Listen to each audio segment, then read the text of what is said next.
Hey everyone, how are you? Welcome to Backspace. In today's tutorial, I will show you how to change the background color in Microsoft Word from black to white. A simple but very important feature, especially if your Word interface or page suddenly turns dark to dark mode setting or a specific themes. So let's get started. We can see here this document all pages is black. Now you want to change the all pages to white. Go to the design menu and select the page color drop down menu, and we can see here many page color.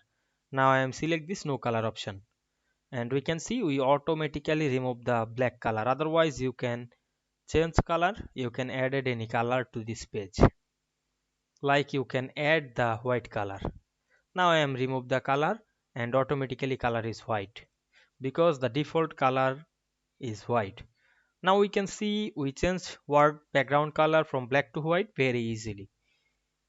If this video helped you, don't forget to like, comment and subscribe my channel to get the next video very easily. Thanks for watching.